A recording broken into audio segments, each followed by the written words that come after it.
ವೀಕ್ಷಕರೇ, ನಾನು Appuraj Nimadar, Karnataka public TV digital Vijayapura. ಇವತ್ತು ನಾವೆಲ್ಲ ಬಂದಿವಪ್ಪ ಅಂತಂದ್ರೆ ದೆಹಲಿಯಲ್ಲಿ ಈಗಾಗಲೇ ಕಳೆದ 20 ದಿವಸಗಳಿಂದ ಹೋರಾಟ ನಡೀತಾ ಇದೆ. ನೀಟ್ ವಿರುದ್ಧವಾಗಿ ಹೋರಾಟ ನಡೀತಾ ಇದೆ. ಯಾಕೆ ಅದರ ಬದಲಾಗಿ ವಿಜಯಪುರದಲ್ಲಿ ಇವತ್ತು ಸಾಂಕೇತಿಕ ಧರಣಿಯನ್ನು ಪ್ರಗತಿಪರ ಚಿಂತಕರು ಹಮ್ಮಿಕೊಂಡಿದ್ದಾರೆ. ಅದು ಏನಂತ ನೋಡೋಣ ಬನ್ನಿ. ಸರ್ ಹೇಳಿ ಸರ್, ಏನಾಗಿತ್ತು ಇವತ್ತು ವಿಜಯಪುರದಲ್ಲಿ ಪ್ರಗತಿಪರ ಸಂಘಟನಾ ವೇದಿಕೆ ಮುಖಾಂತರ ಒಂದು ದಿನದ ಒಂದು ಪ್ರತಿಭಟನಾ ಧರಣಿಯನ್ನು ಹಮ್ಮಿಕೊಳ್ಳಲಾಗಿದೆ ಅಂಬೇಡ್ಕರ್ ವೃತ್ತದಲ್ಲಿ. ಕಾರಣ 20 ದಿವಸದಿಂದ ದೆಹಲಿಯ ಜಂತರ್ ಮಂತರ್ನಲ್ಲಿ education reformer environmentalist Sonam Wangchuk ಅವರು ಇವತ್ತಿಗೆ 20 ದಿನ ಆಯಿತು ಉಪವಾಸ ಸತ್ಯಾಗ್ರಹ ಮಾಡ್ತಾ ಇದ್ದಾರೆ. ಯಾತಕ್ಕೋಸ್ಕರ? ನಮ್ಮ ದೇಶದ ಯುವಕರಿಗೋಸ್ಕರ. ನೀಟ್ ಎಕ್ಸಾಮ್ ಹಗರಣ ಏನಾಯ್ತು, ಅದು ಹಗರಣ ಆದ ತಕ್ಷಣ ಏನ್ ಪೇಪರ್ ಲೀಕ್ ಆದ್ಮೇಲೆ ಧರ್ಮೇಂದ್ರ ಪ್ರಧಾನ್ ಅವರು ರಾಜೀನಾಮೆ ಕೊಡ್ಬೇಕಾಯ್ತು. ರಾಜೀನಾಮೆ ಕೊಡ್ಲಿಲ್ಲ. ಸುಮಾರು 25-26 ವಿದ್ಯಾರ್ಥಿಗಳು ಸೂಸೈಡ್ ಮಾಡ್ಕೊಂಡ್ರು, ನೀಟ್ ವಿದ್ಯಾರ್ಥಿಗಳು. ಹೀಗಾಗಿ ಇಷ್ಟು ಸೂಸೈಡ್ ಮಾಡ್ಕೊಂಡು ಕೂಡ ನಮ್ಮ ದೇಶದ ಶಿಕ್ಷಣ ಮಂತ್ರಿ ಧರ್ಮೇಂದ್ರ ಯಾಕೆ ರಾಜೀನಾಮೆ ಕೊಡ್ತಾ ಇಲ್ಲ? ಒಂದು ನೈತಿಕ ಹೊಣೆಯನ್ನು ಒತ್ತಿ ಅವರು ರಾಜೀನಾಮೆ ಕೊಡ್ಬೇಕಾಗಿತ್ತು. ಯಾಕೆ ಕೊಟ್ಟಿಲ್ಲ ಅಂದ್ರೆ ಅವರಿಗೆ ಅಧಿಕಾರ ಮುಖ್ಯವಾಗಿದೆ ಹೊರತಾಗಿ ವಿದ್ಯಾರ್ಥಿಗಳ ಭವಿಷ್ಯ ಜೊತೆ ಅವ್ರ ಭವಿಷ್ಯ ಬಗ್ಗೆ ಚಿಂತೆ ಇಲ್ಲ. ಅವರು ವಿದ್ಯಾರ್ಥಿ ಭವಿಷ್ಯ ಜೊತೆ ಆಟ ಆಡ್ತಿದ್ದಾರೆ. ಒಂದು ಹುದ್ದೆಯನ್ನು ಬಿಟ್ಕೊಡಕ್ಕೆ ಇವ್ರು ಇಷ್ಟು ಮಾಡ್ತಿದ್ದಾರೆ. ಎಷ್ಟೋ ನಾವು ರಾಜಕಾರಣಿಗಳು ನೋಡಿದೀವಿ, ಯಾವುದೇ ಒಂದು ಹಗರಣ ಆದ್ರೆ ಇಮಿಡಿಯೇಟ್ ರಾಜೀನಾಮೆ ಕೊಟ್ಟು ಅವರು ತಮ್ಮ ಹುದ್ದೆಯನ್ನು ತ್ಯಾಗ ಮಾಡಿದ್ದಾರೆ. ಈ ಮನುಷ್ಯ ಎಜುಕೇಶನ್ ಮಿನಿಸ್ಟರ್ ಆದ್ರೂ ಕೂಡ ಒಂದು ಎಜುಕೇಶನ್ ಬಗ್ಗೆ ಒಂದು ಮಾತಾಡಂಗಿಲ್ಲ. ಅವ್ರು ಟ್ವೀಟ್ ತೆಗೆದು ನೋಡಿದ್ರೆ ಬರೀ ಪ್ರಧಾನಮಂತ್ರಿ ಹೊಗಳೋದು, ಬಿಜೆಪಿ ಬಗ್ಗೆ ಹೊಗಳೋದು, ಇದು ಮಾತ್ರ ಹೊರತಾಗಿ ಅವರು ಒಟ್ಟ ಎಜುಕೇಶನ್ ಬಗ್ಗೆ, ನೀಟ್ ವಿದ್ಯಾರ್ಥಿಗಳ ಬಗ್ಗೆ, ಸೂಸೈಡ್ ಬಗ್ಗೆ ಎಂದು ಮಾತಾಡಿಲ್ಲ. ನಮ್ಮ ದೇಶ ಪ್ರಧಾನಮಂತ್ರಿ ಆದಂತ ನರೇಂದ್ರ ಮೋದಿ ಅವರು ಇನ್ನುವರೆಗೂ ಸೋನಂ ವಾಂಗ್ಚುಕ್ ಅವ್ರ ಬಗ್ಗೆ ಒಂದು ಟ್ವೀಟ್ ಕೂಡ ಮಾಡಿಲ್ಲ. ಎಲ್ಲೋ ಬೇರೆ ದೇಶದಲ್ಲಿ ಯಾರೊಬ್ರಿಗೆ ಏನಾಯ್ತಂದ್ರೆ ಇಮಿಡಿಯೇಟ್ ಟ್ವೀಟ್ ಮಾಡುವಂತ ನಮ್ಮ ಪ್ರಧಾನಿ ಅವರು ನಮ್ಮ ದೇಶದ ಒಬ್ಬ ಎಜುಕೇಶನ್ ರಿಫಾರ್ಮ್ ಬಗ್ಗೆ 20 ದಿವಸ ಹೋರಾಟ ಮಾಡ್ತಿದ್ದಾರೆ. ಒಂದು ಟ್ವೀಟ್ ಮಾಡುವಂತ ಇವರಿಗೆ ಟೈಮ್ ಇಲ್ಲ. ಹೀಗಾಗಿ ನಾವು ಬೇಡದು ಒಂದೇ, ಸೋನಂ ವಾಂಗ್ಚುಕ್ ಅವ್ರ ಬೇಡಿಕೆ ಧರ್ಮೇಂದ್ರ ಪ್ರಧಾನ್ ಅವರು ತಕ್ಷಣ ರಾಜೀನಾಮೆ ನೀಡಬೇಕು ಅಂತ ನಾವು ಬೇಡ್ಕೊತಾ ಇದೀವಿ. ಮುಗೇಶ್ ಲಾಪುರ್, ರಾಮನಿ ಪಾಡಿ, ಜಿಲ್ಲಾಧ್ಯಕ್ಷ, ವಿಜಯಪುರ.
ಬಂಧುಗಳೇ, ಏನು ದೆಹಲಿಯ ಜಂತರ್ ಮಂತರ್ನಲ್ಲಿ ಸುಮಾರು 1 ತಿಂಗಳಿಂದ ವಿದ್ಯಾರ್ಥಿಗಳು, ವಿವಿಧ ವಿದ್ಯಾರ್ಥಿ ಸಂಘಟನೆಗಳು, SFI, AISA, ಬೇರೆ ಬೇರೆ ಎಲ್ಲ ಸಂಘಟನೆಗಳು ಕೇಂದ್ರ ಸರ್ಕಾರದ ಶಿಕ್ಷಣ ಸಚಿವರಾಗಿರ್ತಕ್ಕಂಥ ಧರ್ಮೇಂದ್ರ ಪ್ರಧಾನ್ ಅವರ ರಾಜೀನಾಮೆಗಾಗಿ ಆಗ್ರಹಿಸಿ ಹಾಗೂ ನೀಟ್ ಎಕ್ಸಾಮ್ನಲ್ಲಿ ಕ್ವಶನ್ ಪೇಪರ್ ಲೀಕ್ ಆದ ಕಾರಣಕ್ಕಾಗಿ ಆತ್ಮಹತ್ಯೆ ಮಾಡಿಕೊಂಡ 20ಕ್ಕೂ ಹೆಚ್ಚು ವಿದ್ಯಾರ್ಥಿಗಳ ಕುಟುಂಬಗಳಿಗೆ ಪರಿಹಾರವನ್ನು ಕೊಡಬೇಕಂತ ಹೇಳಿ ಏನು 1 ತಿಂಗಳಿಂದ ವಿದ್ಯಾರ್ಥಿಗಳು ಹೋರಾಟ ನಡೆಸ್ತಾ ಇದ್ದಾರೆ.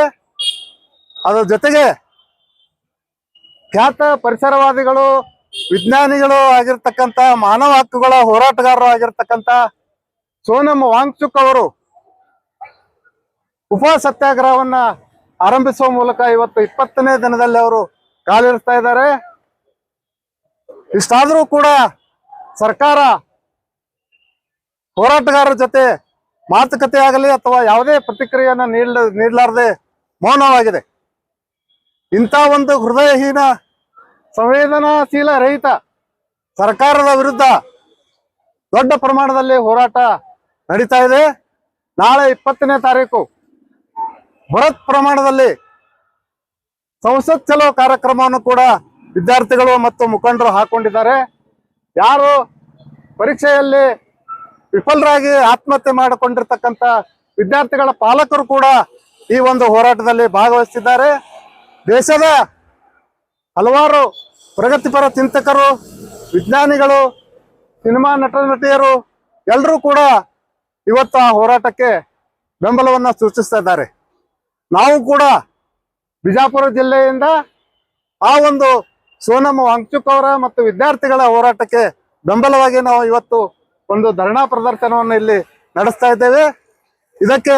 ಇದು ಯಾರದೇ ಒಂದು ವೈಯಕ್ತಿಕ ಸ್ವಾರ್ಥಕ್ಕಾಗಿ ಅಥವಾ ವೈಯಕ್ತಿಕ ಹಿತಕ್ಕಾಗಿ ನಡೀತಿರ್ತಕ್ಕಂಥ ಹೋರಾಟ ಅಲ್ಲ. ಇದು ಪ್ರತಿಯೊಬ್ಬರ ಮಕ್ಕಳ ಭವಿಷ್ಯದ ಬಗ್ಗೆ, ಅದು ಯಾರೇ ಆಗಿರ್ಬೋದು, ಅವರು ಬಲಪಂಥೀಯರಾಗಿರ್ಬೋದು, ಎಡಪಂಥೀಯರಾಗಿರ್ಬೋದು, ಎಲ್ಲರ ಮಕ್ಕಳ ಭವಿಷ್ಯಕ್ಕಾಗಿ ಈ ಒಂದು ಹೋರಾಟ ಇಲ್ಲಿ ನಡೀತಾ ಇದೆ. ನಾವೆಲ್ಲ ಬಿಜಾಪುರ ಜಿಲ್ಲೆಯ ಪ್ರಗತಿಪರ ಸಂಘಟನೆಗಳ ವೇದಿಕೆಯ ಸದಸ್ಯರು, ದಲಿತ ಸಂಘಟನೆಗಳು, ಮಹಿಳಾ ಸಂಘಟನೆಗಳು ಎಲ್ಲರೂ ಕೂಡ ಈ ಒಂದು ಹೋರಾಟಕ್ಕೆ ಸಾಥ್ ನೀಡಿದ್ದಾರೆ. ಅವರಿಗೆಲ್ಲ ಧನ್ಯವಾದಗಳನ್ನು ಹೇಳ್ತಾ, ಕೂಡಲೇ ಸರ್ಕಾರ ಸೋನಮ್ ವಾಂಗ್ಚುಕ್ ಮತ್ತು ವಿದ್ಯಾರ್ಥಿ ಹೋರಾಟಗಾರರ ಜೊತೆ ಮಾತುಕತೆ ನಡೆಸಬೇಕು. ರಾಷ್ಟ್ರಪತಿಯವರು ಈ ಸರ್ಕಾರಕ್ಕೆ ಒಂದು ಮಧ್ಯ ಪ್ರವೇಶ ಮಾಡಿ ಈ ಒಂದು ಸಮಸ್ಯೆಯನ್ನ ಪರಿಹಾರ ಮಾಡ್ಬೇಕಂತ ಹೇಳಿ ನಾನು ಆಗ್ರಹ ಮಾಡ್ತಾ ಇಲ್ಲಿ ನನಗೆ ಮಾತಾಡಕ್ಕೆ ಅವಕಾಶ ಕೊಟ್ಟಂತ ಎಲ್ರಿಗೂ ವಂದಿಸಿ ನನ್ನ 2 ಮಾತುಗಳನ್ನು ಮುಗಿಸ್ತೇನೆ.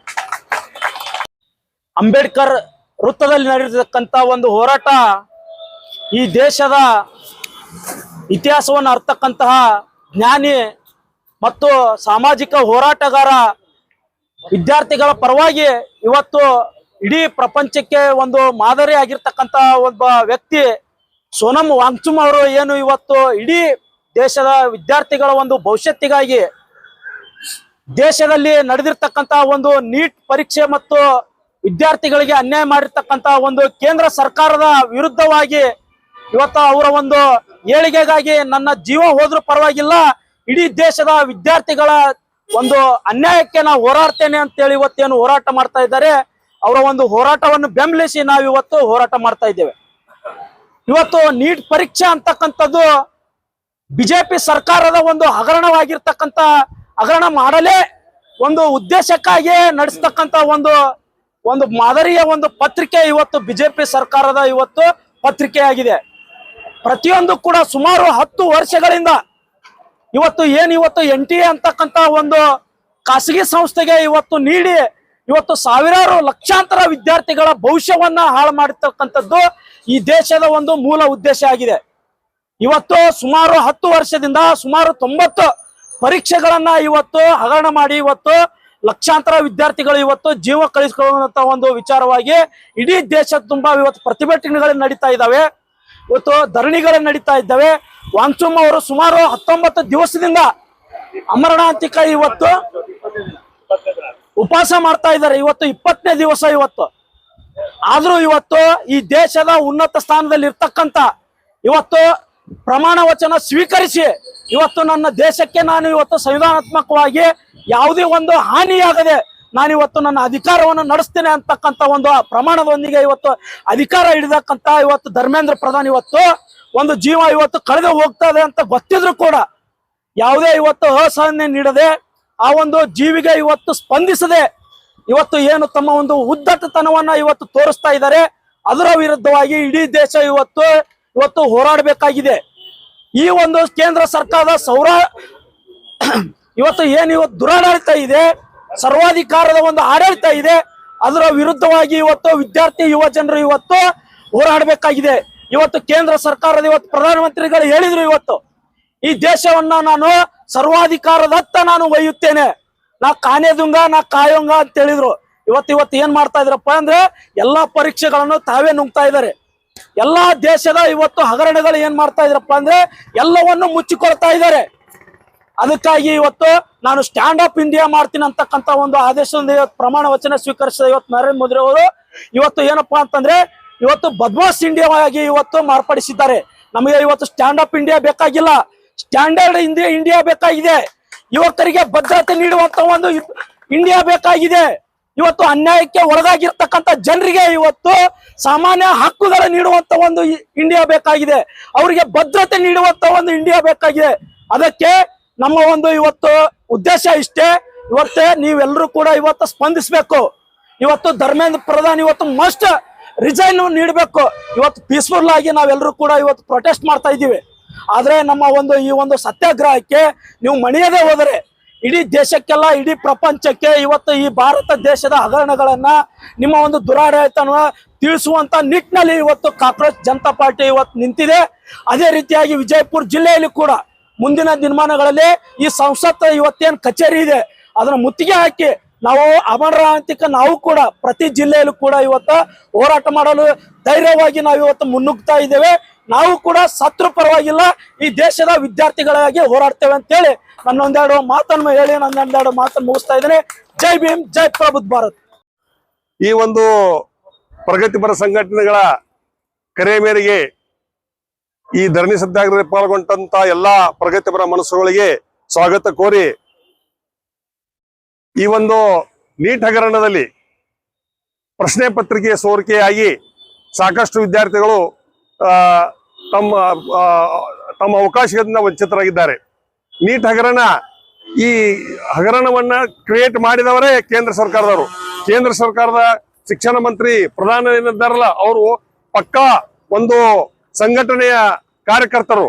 ಅವರು ಸಂಘಟನೆಯ ಕಾರ್ಯಕರ್ತರ ಮಕ್ಕಳಿಗೆ ಅನುಕೂಲವಾಗುವ ರೀತಿಯಲ್ಲಿ ನೀಟ್ ಹಗರಣ ಪ್ರಶ್ನೆ ಪತ್ರಿಕೆಗಳ ಸೋರಿಕೆ ಮಾಡಿ ಆ ಸಂಘಟನೆಯ ಮಕ್ಕಳಿಗೆ ಅಥವಾ ಸಂಘಟನೆ ಓಡಾಡುವಂತ ಕಾರ್ಯಕರ್ತರ ಮಕ್ಕಳಿಗೆ ಆ ಪ್ರಶ್ನೆ ಪತ್ರಿಕೆಯನ್ನು ಸೋರಿಕೆ ಮಾಡಿದ್ದು ಜಗಜ್ಜಾಹೀರವಾಗಿದೆ. ಸಾಕಷ್ಟು ಅದಕ್ಕೆ ಪುರಾವೆಗಳು ಸಹಿತ ಇದೆ.